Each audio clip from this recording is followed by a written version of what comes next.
viewers, and welcome to Caravan of Connoisseurs, where we provide exclusive interviews with accomplished artists. With me today is one Travis Greer. Travis, it is a pleasure to have you here. Well, thank you for having me. Of course. Our first question today is, what set you on the path to becoming an artist? I first wanted to be an artist reading my own mother's comic books, most of which consisted of Batman, Justice League, and the like.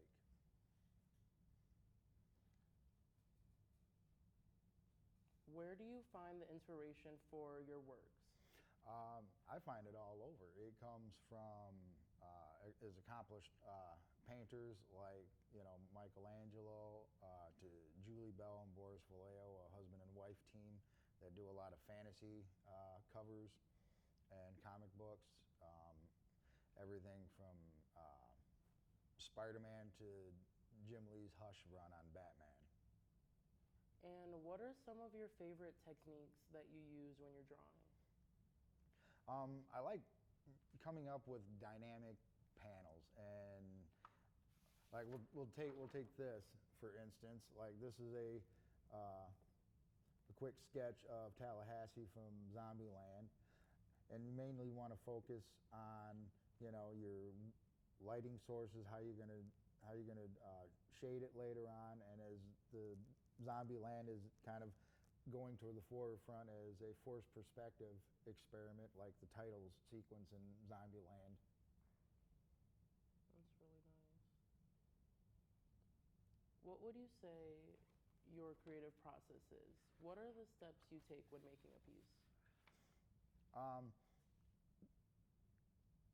Body positioning, lighting sources, depending on what you want for a background environment per se. Like this piece is something I did 10 years ago, which was before Shape of Water, but my idea of what a merman might look like, and I gave him more flowing, like a Chinese fighting fish, with some sharper protrusions like you would see on bluegill or lionfish of the sort. But then you experiment with line weights to give it a different perspective. And I did the bubbles separately because you can go back in and add different coloring elements either manually or with a computer. That's really pretty. Thank you for such an interesting interview. We will return after a short break to view some of Travis's art firsthand.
Welcome back, dear viewers. So, Travis, what is it that you've brought with you today?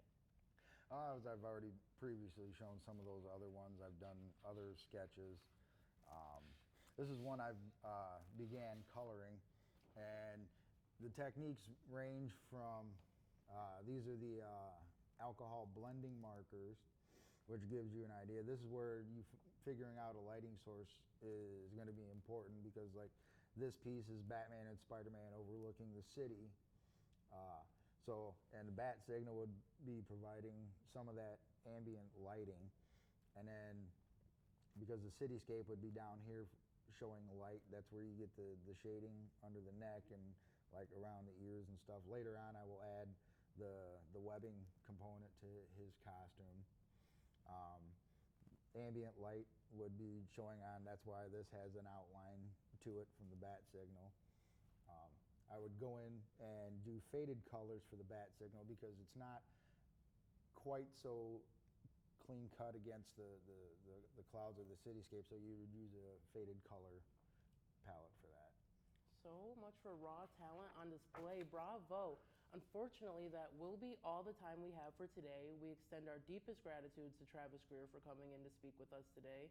Tune in to Caravan of Connoisseurs next week for more thrilling questions and answers.